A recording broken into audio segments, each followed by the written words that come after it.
Welcome to 7 news Telugu బులెటిన్ల ముందుగా headlines. మనం job అడగడం కాదు, ఇచ్చే స్థితిలో ఉండాలన్న ముఖ్యమంత్రి చంద్రబాబు నాయుడు.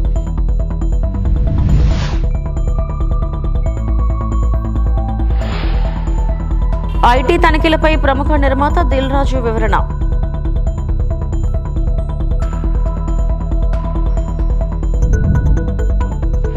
వైఎస్ఆర్సీపీకి రాజీనామా చేసిన విజయసాయిరెడ్డి.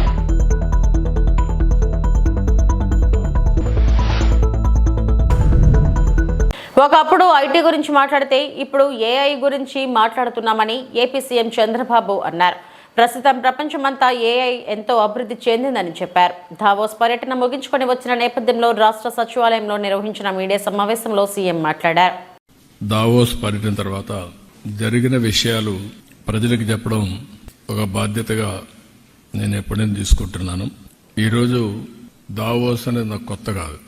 ఈ దేశంలో ఫస్ట్ టైం దావోస్కి వెళ్ళాలి అనేది నిర్ణయించింది నేనే. ఒక ట్రెండ్ సెట్ చేశాను. మొట్టమొదటిసారిగా 95లో ముఖ్యమంత్రి కావడం, 97 నుంచి దావోస్కి రెగ్యులర్గా వెళ్ళడం, ఆర్థిక సంస్కరణలు 91 వచ్చాయి, ఇంటర్నెట్ రెవల్యూషన్ ఎర్లీ 90sలో అంటే 1995 మధ్యలో వచ్చాయి. అక్కడి నుంచి 97 నుంచి నేను 95 ముఖ్యమంత్రి అవుతానే దావోస్కి వెళ్ళడం మొదలుపెట్టాను. ఇక్కడికి వచ్చినప్పుడు నేను కాకుండా మినిస్టర్స్ లోకేష్ గాని భరత్ గాని వీళ్ళంతా దగ్గర 37 మీటింగ్స్ చేశారు. 5 రౌండ్ టేబుల్స్ అటెండ్ అయ్యాడు లోకేష్. 4 కాంగ్రెస్ సెషన్స్ కూడా అటెండ్ అయ్యాడు. అంటే వీలైనంత వరకు ఆంధ్రప్రదేశ్ ని ప్రపంచ పటంలో పెట్టడం, అదే మరిగా ఎక్కడికక్కడ మేము ఇక్కడుండే అడ్వాంటేజ్ చెప్పడం. నేను ఫస్ట్ టైం మీటింగ్ లో మీరు గుర్తుపెట్టుకోవాలి, నేను ఏదైతే ఐటీ బూమ్ చూసినప్పుడు హైదరాబాద్ లో మొదటిసారి ఏం చేయాలో మాకు అర్థం కాకుండా series of round table conferences పెట్టి ఫస్ట్ మేము స్టార్ట్ చేసిన ప్రయత్నం మా జర్నీలో ఐటెక్ సిటీ. అది కూడా 2 ఏళ్లని నెగోషియేట్ చేసి 14 నెలల్లో కట్టించాం. L&T one of the best monument కట్టారు. ఇప్పుడు కూడా ఐటీ అంటే ఐటెక్ సిటీ అనేది మొత్తం వచ్చింది. ఇప్పుడు ఐటీ అంటే సైబరాబాద్ కూడా ఒక నగరమే నిర్మాణం చేశాం. దుబాయ్లో వాళ్ళు గుర్తు చేశారు, నిన్న మేము మీడియా సిటీ స్టార్ట్ చేశాం, మీరు సైబరాబాద్ స్టార్ట్ చేశారని. వాళ్ళది ఆ రోజు దుబాయ్ మీడియా సిటీ, ఇక్కడ సైబర్ సిటీ మనం స్టార్ట్ చేశాం. అందుకే నేను నిన్న దావోస్ నుంచి చెప్పాను, 95 ఐటీ, 2025 ఏఐ, అప్పుడు ఇన్ఫర్మేషన్ టెక్నాలజీ, ఇప్పుడు ఆర్టిఫిషియల్ ఇంటెలిజెన్స్. ప్రధానమంత్రి ఆవాస్ యోజన 2.0 కింద 20 లక్షల ఇళ్లను మంజూరు చేయాలని ముఖ్యమంత్రి రేవంత్ రెడ్డి కేంద్ర గృహ నిర్మాణ పట్టణాభివృద్ధి శాఖ మంత్రి శ్రీ మనోహర్ లాల్ ఖట్టర్కు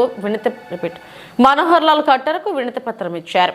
PMAY 2.0లో చేరిన తొలి రాష్ట్రం తెలంగాణ అని, దీనికి సంబంధించిన సమగ్ర డేటా సిద్ధంగా ఉన్నందున రాష్ట్రానికి ఇళ్లు మంజూరు చేయాలని కోరారు. దేశంలోని ప్రధాన నగరాలైన ఢిల్లీ, చెన్నై, బెంగళూరులతో పోలిస్తే హైదరాబాద్లో మెట్రో కనెక్టివిటీ తక్కువగా ఉన్నందున మెట్రో ఫేజ్ 2 కింద 6 కారిడార్లు గుర్తించినట్లు ముఖ్యమంత్రి వివరించారు.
ఐటీ అధికారులు ఏవేవో ఊహించుకుని తమ సంస్థ ఇంటిపై తనిఖీలు నిర్వహించారని ప్రముఖ నిర్మాత దిల్ రాజు అన్నారు. చివరకు సంతృప్తి చెందుతూ క్లీన్ చిట్ ఇచ్చి వెళ్లారని తెలిపారు. తాను తమ కుటుంబం 5 ఏళ్లుగా కొత్తగా ఏ ఆస్తులు కొనలేదని, ఎక్కడా పెట్టుబడులు పెట్టలేదని దిల్ రాజు 4 రోజులుగా జరిగిన ఐటీ తనిఖీలపై వివరణ ఇచ్చారు. తనతో పాటు ఇతర నిర్మాణ సంస్థలు, ఫైనాన్సర్పై ఐటీ సోదాలు జరిగినా తనను మాత్రమే హైలైట్ చేస్తూ వస్తున్నారన్న దిల్ రాజు ఐటీ అధికారులు ఎలాంటి డబ్బు, డాక్యుమెంట్లు స్వాధీనం చేసుకోలేదని స్పష్టం చేశారు. ఇంకా కొన్ని ప్రైవేట్ సెక్టార్స్ మీద ఇన్కమ్ ట్యాక్స్. సో ఈ సెర్చ్లో విచిత్రం ఏంటంటే, నేను సెలబ్రిటీని కాబట్టి ఎన్నో సెర్చ్లు జరుగుతున్నా, సో నా న్యూసే మీకు క్యూరియాసిటీ ఉంది కాబట్టి, సో దానికి మీరు ఎంత ఫోకస్ చేస్తున్నారో 4 రోజుల నుంచి చూస్తూనే ఉన్నాం. ఈ 4 రోజుల నుంచి ఏమి జరిగింది అనేది చెప్పాల్సిన అవసరం ఉందని మీ అందరినీ పిలవడం జరిగింది. లేకుంటే తెలిసింది తెలియని ఏదేదో న్యూస్లు వేసుకుంటూ 4 రోజుల నుంచి హైలైట్ చేస్తూ ఉన్నారు. ఇన్కమ్ ట్యాక్స్ సెర్చ్ అనేది మాకు 2008లో ఒకసారి జరిగింది. అంటే దాదాపు 16 సంవత్సరాల తర్వాత ఈ సెర్చ్ జరిగింది. మధ్యలో 3 టైమ్స్ సర్వేస్ ఉన్నాయి. సర్వేస్ అంటే అకౌంట్ ఆఫ్ బుక్స్ అనేది చూస్తారు. సో ఈ సెర్చ్ అనేది ప్రాసెస్, వ్యాపారాలు చేస్తున్నప్పుడు ఇన్కమ్ ట్యాక్స్ చేయాల్సిన ప్రాసెస్. అలాగే మా మీద కానీ అదర్ వేరే ప్రొడక్షన్ హౌజెస్ మీద కానీ ఫైనాన్సర్స్ మీద కానీ నిన్న సెర్చెస్ అన్నీ ఉన్నాయి. పోతే మా దగ్గరకు వస్తే మా కుటుంబం మీద ఏదైతే ఆఫీసు ప్లేస్ ఉందో ఆఫీస్ దగ్గర ఈ సెర్చ్లు జరిగాయి. సో మొదటి 3 రోజులు ఎవరిది వాళ్ళకి ఇండివిజువల్గా సెర్చ్ చేసి స్టేట్మెంట్స్ తీసుకుంటారు. అయిన తర్వాత లాస్ట్ డే నిన్న ఆఫీస్లో కన్క్లూడ్ చేస్తారు. సో మా హౌజెస్లో జరిగిందా కానీ ఆఫీస్లో జరిగిన దాంట్లో కానీ చాలా రిపీటెడ్గా వేసిన కొన్ని ఛానల్స్లో కానీ సోషల్ మీడియాలో కానీ ఇంత డబ్బు దొరికింది, ఇంత డాక్యుమెంట్స్ దొరికాయి, అది దొరికింది అనేది కొన్ని హైలైట్ చేశారు. ఎక్కడ కూడా మా దగ్గర డబ్బు కానీ డాక్యుమెంట్స్ కానీ ఐడెంటిఫై కానీ మా దగ్గర నుంచి వాళ్ళు తీసుకున్నది కానీ లేదు. నా దగ్గర ఒక 5 lakhs, మా శిరీష్ గారి దగ్గర ఒక 4.5 lakhs, అలాగే మా డాటర్ ఇంట్లో 6 lakhs, ఆఫీస్లో 2.5 lakhs, మొత్తం బిలో 20 lakhs మా అందరి దగ్గర కలిపి బిలో 20 lakhs ఉంది. అలా ప్రతి ఒక్కటిట్లో వాళ్ళు ఇన్కమ్ ట్యాక్స్ ఏమేమి చూశారనేది ఇలా వాళ్ళది అయిన తర్వాత పంచనామా చేసిస్తారు. సో క్యాష్ రూపంలో అది 5 సంవత్సరాల నుంచి మేము ఎక్కడ ప్రాపర్టీస్ కానీ వేరే దాంట్లో ఇన్వెస్ట్మెంట్ చేయడం కానీ ఎక్కడ ఏమీ జరగలేదు. అది కూడా డిపార్ట్మెంట్కు టోటల్గా అందరి దగ్గరికి వెళ్ళి క్లియరెన్స్ చేసుకున్నారు. ఇది క్లీన్, ఎక్కడ డాక్యుమెంట్స్ కానీ అలాంటివి ఎక్కడేం లేవు. బిజినెస్ దాంట్లో ప్రొడక్షను, డిస్ట్రిబ్యూషను, థియేటర్ సైడ్ ఉన్నాం కాబట్టి వాళ్ళకి అన్నీ డీటెయిల్గా కావాలి. డీటెయిల్ అంటే ప్రొడక్షన్ ఎలా జరుగుద్ది, ప్రొడక్షన్లో 24 క్రాఫ్ట్స్ ఉంటాయి. ఆ 24 క్రాఫ్ట్స్లో లావాదేవీలు ఎలా ఉంటాయి ఒక్కొక్క సినిమాకి. సో ఆ డీటెయిల్స్ అన్నీ వాళ్ళు తీసుకోవడం జరిగింది. డిస్ట్రిబ్యూషన్ సైడ్ ఎలా ఉంటుంది, ఎగ్జిబిషన్ సైడు ఎలా ఉంటుంది అనేది వాళ్ళన్ని డీటెయిల్స్ అడుగుతూ అందరి దగ్గర తీసుకొని ఫైనల్గా నా దగ్గర నిన్న ఇవన్నిటిని ఎవరెవరు ఏమేమి స్టేట్మెంట్లు ఇచ్చారు, ఏముంది అనేది ఫైనల్ నాతో నిన్న కన్క్లూడ్ చేశారు. డిపార్ట్మెంటే ఆశ్చర్యపోయింది. దిల్ రాజు గారిని మేము ఏదో ఎక్స్పెక్ట్ చేసాం, అలా ఉంటుంది ఇలా ఉంటుంది అని సెర్చ్ జరిగేటప్పుడు దే ఆర్ వెరీ హ్యాపీ. వాళ్ళకు మాకు జరిగిన కోఆపరేషన్లో కానీ దాంట్లో కానీ they are very happy department. ఫర్దర్గా ఆడిటర్స్ డిపార్ట్మెంట్ ఉన్నదాని మీద వాళ్ళు క్లారిటీ చేసుకుంటారు. అన్ని బుక్స్ ఆఫ్ అకౌంట్స్ కరెక్ట్గా ఉన్నాయా, ఇవేమున్నాయి లాస్ట్ 5 years అని అవన్నీ వాళ్ళు చేసుకొని కన్క్లూడ్ చేస్తారు. అమ్మకి 19th రోజు కాఫ్ కోల్డ్ ఎక్కువైంది. 19th అయిన తర్వాత ఇంట్లో వెళ్ళేసి ట్రీట్మెంట్ తీసుకొని వచ్చి ఇంట్లో ఉన్నారు. సడన్గా కాఫ్ ఎక్కువ అవుతే ఇమీడియట్లీ హాస్పిటల్కి పంపించాం. దానికి ఎవరో కొందరు హార్ట్ అటాక్ అని ఇంకేదో అయిందని రకరకాల న్యూస్లు క్యారీ చేస్తారు. She's very fine, she's 81 age. 2 రోజులు హాస్పిటల్లో ఉండి. ఏపీ రాజకీయాల్లో సంచలనం రేపుతుంది విజయసాయిరెడ్డి ఆకస్మిక నిర్ణయం. ఇక వ్యవసాయం చేసుకుంటానని చెప్పడం సంచలనం రేపుతుంది. అప్పుడు వైఎస్ రాజశేఖర రెడ్డికి, ఆ తర్వాత జగన్ కు అత్యంత సన్నిహితంగా ఉండి వైసీపీలో కీలకంగా వ్యవహరించిన విజయసాయిరెడ్డి ఇప్పుడు అస్త్ర సన్యాసం చేయడం రాజకీయాల్లో చర్చనీయాంశంగా మారింది. చంద్రబాబుతో తనకు విభేదాలు లేవనడం, పవన్ కళ్యాణ్తో చిరకాల స్నేహం ఉందనడం, ముఖ్యంగా తను ప్రోత్సహించారంటూ ప్రధాని మోడీ, కేంద్ర హోంమంత్రి అమిత్ షాకు ధన్యవాదాలు చెప్పడం ఆసక్తి రేపుతుంది. మరోవైపు విదేశాలకు వెళ్లేందుకు సిబిఐ కోర్టు అనుమతి కోరారు విజయసాయిరెడ్డి. ఫిబ్రవరి 10 నుంచి మార్చి 10 వరకు నార్వే, ఫ్రాన్స్ వెళ్లేందుకు అనుమతి కోరుతూ పిటిషన్ దాఖలు చేశారు. అయితే కౌంటర్ దాఖలకు సమయం కోరింది సిబిఐ. విచారణ ఈ నెల 27కి వాయిదా వేసింది సిబిఐ కోర్టు. సమర్పించడం జరిగింది. ఆయన ఆ రాజీనామాను ఆమోదించడం కూడా జరిగింది. రాజీనామా మాత్రమే కాదు, రాజకీయాల నుంచి కూడా తప్పుకోవాలన్నటువంటి నిర్ణయాన్ని తీసుకోవడం జరిగింది. వైఎస్ఆర్ కాంగ్రెస్ పార్టీ 2019 ఎన్నికల్లో 151 స్థానాలు సాధించుకున్నది. 2024 ఎన్నికల్లో 40% ఓటింగ్ సాధించుకున్నది. జగన్మోహన్ రెడ్డి గారు అత్యంత ప్రజాదరణ కలిగినటువంటి నాయకులు. నాలాంటి వాళ్ళు 1000 మంది పార్టీని వీడినా కూడా ఆయనకున్న ప్రజాదరణ తగ్గదు అన్నటువంటిది నా ఉద్దేశం. రాజకీయాల నుంచి తప్పుకోవాలని నేను నిర్ణయించుకున్న తర్వాత జగన్మోహన్ రెడ్డి గారు లండన్లో ఉన్నారు. ఆయనతో నేను ఫోన్లో మాట్లాడి అన్నీ చాలా వివరంగా వివరించడం జరిగింది. అన్నీ వివరించిన తర్వాతనే నేను ఈ రాజీనామా పత్రాన్ని అధ్యక్షుల వారికి సమర్పించడం జరిగింది. రాజకీయాల నుంచి తప్పుకున్న తర్వాత ఇక ప్రాథమిక సభ్యత్వం అన్నటువంటిది ఎలా ఉంటుంది? మీరు కూడా బీజేపీలోకి వెళ్తారనేటువంటి ప్రచారం కూడా జరుగుతుంది. నా సుదీర్ఘ రాజకీయ జీవితంలో నేను ఏ రోజు అబద్ధాలు చెప్పలేదు. హిందూ ధర్మాన్ని నమ్మినటువంటి వ్యక్తిగా నేను అబద్ధాలు చెప్తాను అని చెప్పను.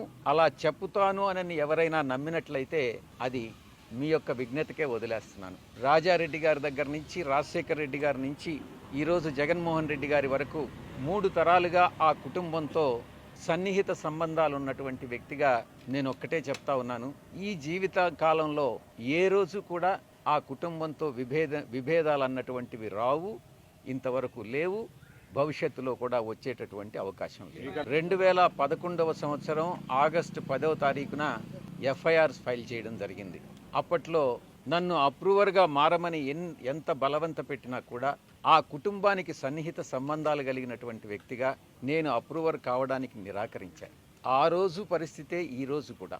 ఎటువంటి పరిస్థితుల్లో దైవాన్ని నమ్మేటటువంటి వ్యక్తి ఎప్పుడు కూడా అబద్ధాలు చెప్పడు, ఒక వ్యక్తికి మోసం చేయడు, నమ్మక ద్రోహం అన్నటువంటిది ఉండదు, వెన్నుపోటు రాజకీయాలు, వెన్నుపోటు వ్యాపార లావాదేవీలు ఉండవు అని నేను చాలా స్పష్టంగా చెప్తాను. కాకినాడ సీపోర్ట్స్ లిమిటెడ్ కేసు ఇంతవరకు నా మీద లుకౌట్ నోటీస్ ఇచ్చారు. నన్ను అక్యూజ్డ్ నెంబర్ 2గా చేశారు. ఇంతవరకు నన్ను సిఐడి పిలవలేదు. ఈడీ వాళ్ళు పిలిచినప్పుడు నేను ఒక్కటే చెప్పాను, కేవీ రావు అనేటటువంటి వ్యక్తి ఏదైనా ఒక సోషల్ ఫంక్షన్లో కలిస్తే నమస్తే నమస్తే అని చెప్పడమే కానీ ఆయనతో నాకు ఎటువంటి సన్నిహిత సంబంధాలు కానీ వ్యాపార లావాదేవీలు కానీ లేవు, నా మీద చేసినటువంటి ఆరోపణలన్నీ తప్పు అన్నటువంటిది చాలా స్పష్టంగా చెప్పడం జరిగింది. కేవీ రావు గారు చెప్పేది నిజంగానైతే ఆయన పిల్లల మీద ప్రమాణం చేసి చెప్పమని చెప్పండి, నేను చెప్పేది నేను నిజంగా విక్రాంత్ రెడ్డిని ఆయన దగ్గరికి పంపించాను అని అన్నటువంటి విషయం. నేను నా పిల్లల మీద ప్రమాణం చేసి నేను చెప్తా. నాకు కాకినాడ సీపోర్ట్ విషయంగా ఆ ట్రాన్సాక్షన్ గురించి ఏ రోజు నాకు ఎవ్వరూ చెప్పలేదు, నాకు తెలియదు. కేసు పెట్టిన తర్వాత పూర్తిగా వివరాలన్నీ సేకరించిన తర్వాత అప్పుడే నాకు కాకినాడ సీపోర్ట్ అరబిందో వాళ్ళు అక్వైర్ చేశారు, 42% ఏదో అక్వైర్ చేశారు అన్నటువంటి విషయం తెలిసింది. ఎక్కడైనా కనపడితే ఎలా ఉన్నావు విక్రాంత్ అంటే ఎలా ఉన్నావు అన్నటువంటిదే కానీ విక్రాంత్ రెడ్డికి నాకన్నా ఎక్కువ పరిచయాలు ఉండేటటువంటి వ్యక్తి. నేను అతన్ని కేవీ రావుకి ఇంట్రడ్యూస్ చేయాల్సినటువంటి అవసరం లేదు. మొట్టమొదటిగా ఎవరైనా ఏదైనా ఉద్యోగం కోసమో ఎవరైనా వస్తే ఏదైనా ఇండస్ట్రియలిస్ట్కి ఫోన్ చేసి చెప్పమంటే చెప్తానే కానీ నాకు ఏ వ్యాపారాలు లేవు. నేను పూర్తిగా 24 గంటలు 365 రోజులు పార్టీ కోసంగా నేను పనిచేసే కానీ రాజకీయాల్లో ఉన్నానే కానీ నాకు ఎటువంటి వ్యాపారం లేదు, నేను దేంట్లోనూ భాగస్వామిని కాదు. ఈ కాకినాడ సీపోర్టు విషయంగా ఈ యొక్క రాజీనామాకు లింక్ చేసి ఎక్కడో అది జగన్ గారికి తగిలింది కాబట్టి విజయసాయిరెడ్డి రాజీనామా చేస్తున్నాడు అన్నటువంటి విషయాన్ని కొన్ని ఛానల్స్ చెప్తా వస్తూ ఉన్నాయి. మా వియంకుడు నా క్లాస్మేట్ బీకాంలో. ఆ తర్వాత ఆయన వ్యాపార రంగంలోకి వెళ్ళిపోయాడు, నేను సిఏ చార్టర్డ్ అకౌంటెంట్గా వెళ్ళిపోయాను. మళ్ళీ తిరిగి కలుసుకున్నది నా కూతుర్ని ఆయన కొడుక్కి సంబంధం చేసుకున్న తర్వాతనే. ప్రమాణం చేసి చెప్తా ఉన్నా ఆయన వ్యాపార లావాదేవీలు ఏది కూడా నాతో ఏ రోజు డిస్కస్ చేయరు. వాళ్ళకి ఎన్ని ఫార్మా యూనిట్స్ ఉన్నాయన్నటువంటి విషయం కూడా నాకు తెలియదు. ఎందుకంటే కుటుంబ వ్యవహారాలు సక్రమంగా ఉండాలి అని అంటే ఆర్థిక వ్యాపార లావాదేవీలు ఉండకూడదు అన్నటువంటి విషయం నేను బలంగా నమ్ముతా. రాజకీయాల నుంచి నేను తప్పుకుంటే నేను ఇంకా బలహీనుడిని అవుతానే కానీ బలవంతుణ్ణి కాదు కదా. అలాంటప్పుడు కేసులు నాకు ఎందుకు మాఫీ చేస్తారు? నన్ను ఎందుకు తప్పిస్తారు? ఏ పరిస్థితుల్లోనైతే నేను రాజకీయ జీవితం రేవంత్ రెడ్డి ముఖ్యమంత్రి అయ్యాక తెలంగాణ రాష్ట్రం లంచాల అడ్డాగా మారిందని గోషామహల్ బీజేపీ ఎమ్మెల్యే రాజాసింగ్ సంచలన వ్యాఖ్యలు చేశారు. పోలీస్ అధికారులు లంచాలు తీసుకోవడంపై ఎమ్మెల్యే తీవ్ర స్థాయిలో మండిపడ్డారు. ఈ మేరకు రాజాసింగ్ ఒక వీడియో విడుదల చేశారు. ప్రస్తుతం తెలంగాణ రాష్ట్రం లంచాలకు అడ్డాగా మారిపోయింది. ఒకప్పుడు కానిస్టేబుల్, ఎస్ఐ, ఏసీపీ లంచాలు తీసుకోవాలంటే భయం ఉండేది. కాంగ్రెస్ ప్రభుత్వం వచ్చిన తర్వాత లంచాల దందా పెరిగింది. కరీంనగర్ జిల్లా పరిధిలోని Jammikunta police station inspector Ravikumar కు సంబంధించిన ఓ ఆడియో క్లిప్ వైరల్ అవుతుంది. ఆ ఇన్స్పెక్టర్ ఓ కేసులో 3 లక్షల లంచం తీసుకున్నట్టు ఆడియోలో ఉంది. ఇన్స్పెక్టర్ బాత్రూమ్ లో డబ్బులు పెట్టినట్లు బాధితుడు చెబుతున్నాడు. సీసీటీవీ ఫుటేజ్ చెక్ చేయాలని బాధితుడు ఉన్నతాధికారులను వేడుకుంటున్నట్టు ఆడియోలో ఉందని రాజాసింగ్ తెలిపారు. లంచాలు అడ్డా తెలంగాణ. ఒకప్పుడు ఏదైనా ఒక కానిస్టేబుల్ కానీ, ఒక ఎస్ఐ కానీ, ఒక ఇన్స్పెక్టర్ కానీ, ఒక ఏసీపీ కానీ ఎవరి దగ్గరైనా లంచాలు తీసుకోవాలంటే ఒక భయం ఉండేది. కానీ తెలంగాణలో కొత్త గవర్నమెంట్ వచ్చిన తర్వాత, కాంగ్రెస్ గవర్నమెంట్ వచ్చిన తర్వాత లంచాలు దందా పెరిగింది. ఇప్పుడు కరీంనగర్లో జమ్మికుంట పోలీస్ స్టేషన్ లిమిట్ లో ఉన్న ఇన్స్పెక్టర్ గారు, ఆయన పేరు రవికుమార్, మొత్తం ఆయన ఒక వాయిస్ క్లిప్ వైరల్ అవుతున్నాయి. నాకు కూడా మీడియా పరంగానే తెలిసింది. 3 లక్షల రూపాయలు ఒక బాధితుడు ఆయన బాత్రూమ్ లో పెట్టిందంట. సీసీటీవీస్ చెక్ చేయండి, నేను ఆయన ఒక కేసులో నాకు డబ్బులు అడిగిండు, నేను బాత్రూమ్ లో డబ్బులు పెట్టిన 3 లక్షలు, అది సీసీటీవీ చెక్ చేయండి అని కూడా ఆ బాధితుడు ఆయన చెప్తుండు. అది కాకుండా నా గోషామేల్ నియోజకవర్గంలో షహినాజ్గంజ్ పోలీస్ స్టేషన్ లిమిట్ లో సిఐఏ బాబు చౌహాన్ దాదాపు ఒక కేసు నుంచి నేను నీ పేరు తీసేస్తా, నువ్వు 1,50,000 రూపాయలు ఇవ్వాలి అని లంచం అడిగిండు.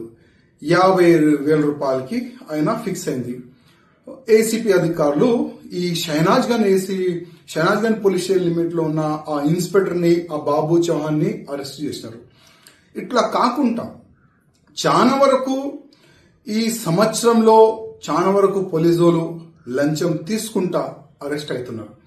నేను కమిషనర్ గారికి, అంటే సివి ఆనంద్ గారు చాలా సిన్సియర్ ఆఫీసర్, చాలా మంచి వ్యక్తి, వాళ్ళు ఎంత స్టిక్ చేసిన తర్వాత కూడా అసలు ఈ లంచం మాఫియా ఎట్లా నడుస్తుంది దానిపైన కొద్దిగా సివి ఆనంద్ గారు దృష్టి పెట్టాలని నేను సివి ఆనంద్ గారికి రిక్వెస్ట్ చేస్తున్నా. అదేవిధంగా అసలు పోలీస్ అధికారులు వాళ్ళ చెంబర్లో గాని, వాళ్ళు ఎక్కడెక్కడ వాళ్ళ మూమెంట్ ఉంటుంది అక్కడ కూడా సీసీటీవీస్ కెమెరాస్ పెట్టాలని నేను మా కమిషనర్ గారికి, డీజీపీ గారికి కోరుతున్నాను. ఎందుకంటే ఒక వ్యక్తి పైన ఇల్లీగల్ గా కేసు పెట్టిన తర్వాత ఆ పేరు నేను తీసేస్తా, డబ్బులు అనేవాళ్ళు ఈ విధంగా ఇవాళ ఏసీపీ చేతికి వాళ్ళు అరెస్ట్ అవుతున్నారు.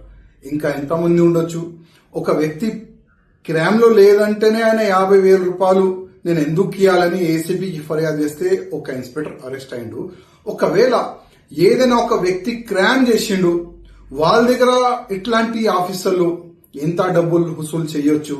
అందుకోసం మా కమిషనర్ గారికి, డీజీపీ గారికి, రేవంత్ రెడ్డి గారికి రిక్వెస్ట్ చేస్తున్నా, ప్రతి ఒక్క పోలీస్ అధికారులు ఎక్కడెక్కడ మూవ్మెంట్ ఉంటుంది పోలీస్ స్టేషన్ లో అక్కడ సీసీటీవీస్ పెట్టాలని నేను డీజీపీ గారికి, కమిషనర్ గారికి, రేవంత్ రెడ్డి గారికి రిక్వెస్ట్ చేస్తున్నా. అదేవిధంగా ఇట్లాంటి ఆఫీసర్లు అరెస్ట్ అవుతారు కదా లంచం తీసుకుంటా, అట్లాంటి ఆఫీసర్ జస్ట్ సస్పెన్షన్ చేయకుండా టోటల్ గా పోలీసు జాబ్ నుంచి పీకేశాలని నేను ముఖ్యమంత్రి గారికి రిక్వెస్ట్ చేస్తున్నా. ఒక స్పెషల్ గా ఒక జియో తీసుకుని రావాలని నేను ముఖ్యమంత్రి. త్వరలోనే YCP shut down.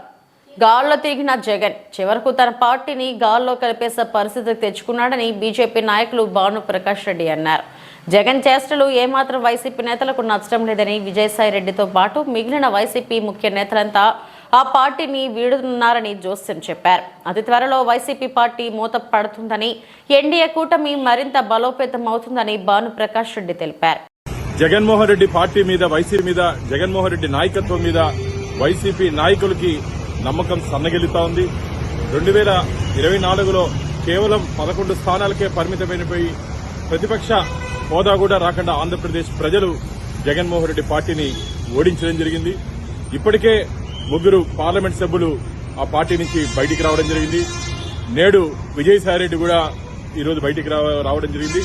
Ayodhya Ramireddy గారితో పాటు ఇంకా చాలా మంది బయటకు వస్తారని చెప్పి వార్తలు వస్తున్నాయి. రాబో రోజుల్లో ఖచ్చితంగా వైసీపీ ఖాళీ అవ్వడం ఖాయం. నాయకుడంటే ప్రజలకి అందుబాటులో ఉండాలి, ఆ పార్టీ నాయకుడికి అందుబాటులో ఉండాలి. జగన్మోహన్ రెడ్డి కేవలం తాడేపల్లి ప్యాలెస్ కు మాత్రమే పరిమితం అయిపోయాడు తప్ప ఆ పార్టీ క్యాడర్కి గాని నాయకులకు గాని అందుబాటులో లేకుండా గాల్లో తిరిగే ముఖ్యమంత్రిగా జగన్మోహన్ రెడ్డి మిగిలిపోయాడు. అందుకనే ప్రజలు వైసీపీ నాయకులు జగన్మోహన్ రెడ్డిని గాల్లోనే త్రిశంకు స్వర్గంలోనే. భారతీయ జనతా యువ మోర్చా బీజేవైఎం గూడూరు శాఖ ఆధ్వర్యంలో సంవిధాన్ గౌరవ అభియాన్ కార్యక్రమం నిర్వహించిన సందర్భంగా బీజేవైఎం గూడూరు ఆధ్వర్యంలో ర్యాలీ మరియు సభ నిర్వహించడం జరిగింది. ఈ సందర్భంగా బీజేవైఎం రాష్ట్ర అధికార ప్రతినిధి గిద్దలూరు మనోజ్ కుమార్ మాట్లాడుతూ 75 సంవత్సరాల రాజ్యాంగ ఘన చరిత్రను ప్రజలకు వివరిస్తూ రాజ్యాంగం అంటే ఒక పుస్తకం కాదని అది మన జీవితానికి దశ దిశ అని బాబాసాహెబ్ అంబేద్కర్ ఏ దేశానికి ఇచ్చిన గొప్ప కానుక అని పేర్కొనడం జరిగింది. డాక్టర్ బిఆర్ అంబేద్కర్ స్మరించుకుంటూ వారి ఆశయాలను విద్యార్థులకు యువకులకు ప్రజలకు తెలియజేయాలనే ఉద్దేశంతో ఈ ర్యాలీ నిర్వహించామని ఆయన తెలిపారు. అదేవిధంగా కిసాన్ మోర్చా కన్వీనర్ గాలి ప్రకాష్ నాయుడు మాట్లాడుతూ డాక్టర్ బిఆర్ అంబేద్కర్ రాజ్యాంగాన్ని రచించి దేశాన్ని ముందడుగు వేయించారని ఆయన పేర్కొన్నారు. మరియు బీజేవైఎం జిల్లా ప్రధాన కార్యదర్శి కిరణ్ కుమార్ మాట్లాడుతూ డాక్టర్ బిఆర్ అంబేద్కర్ ని ప్రతి ఒక్కరూ ఆదర్శంగా తీసుకుని ముందుకు నడవాలని ఆయన పేర్కొన్నారు. ఈ కార్యక్రమంలో బీజేవైఎం గూడూరు పట్టణ అధ్యక్షులు శివశంకర్, బీజేవైఎం నాయకులు ప్రణయ్, సుమన్ మరియు కార్తిక్, అదేవిధంగా విద్యార్థులు, విద్యార్థినులు, యువకులు, స్వర్ణాంధ్ర పార్టీ కళాశాల పాఠశాల విద్యార్థులు పాల్గొన్నారు.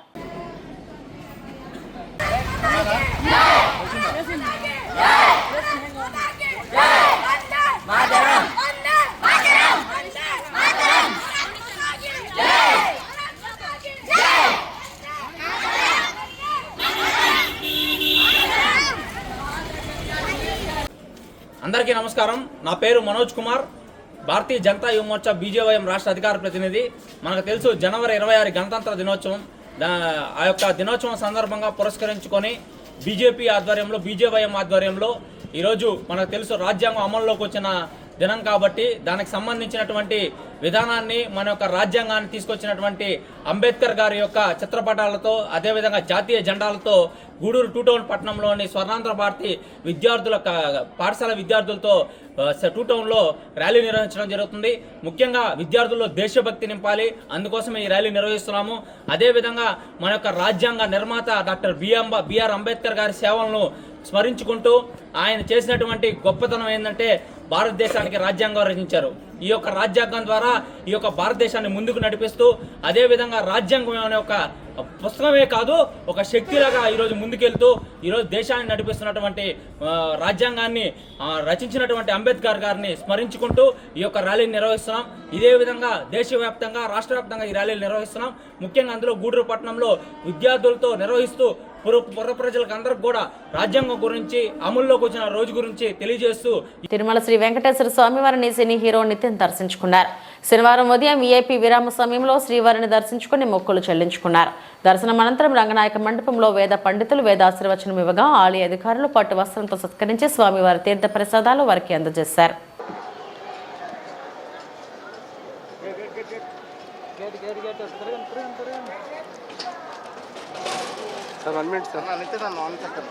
ఫ్యామిలీతో తీసుకుంది family sir 1 minute sir 1 second photo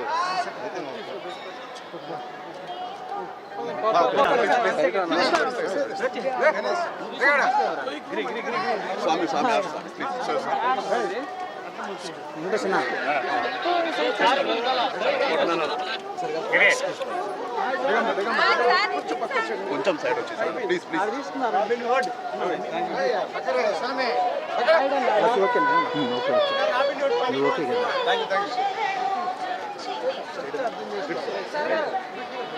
మమ్మల్ని ఫాలో అయిపోయింది సార్. చాలు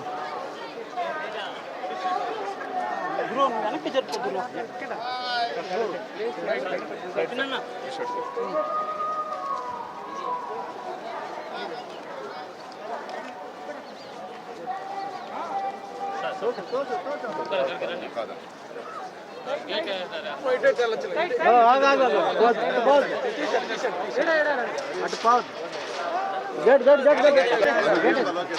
గేట్ వేసుకోండి. ఓకేనా? వాయిస్ ఉన్నాయి సార్ వాయిస్ వాయిస్ దర్శనం ఎలా జరిగిందని చెప్పుకోవాలి అదే మైక్ పెట్టిన చెప్పండి సార్ వాయిస్ రాదు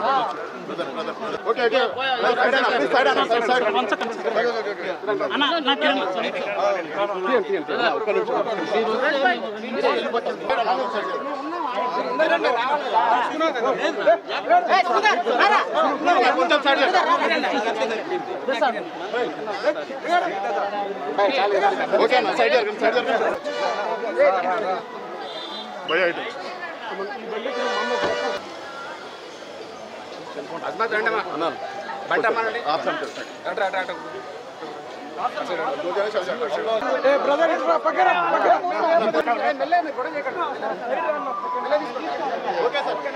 సైడ్ అన్న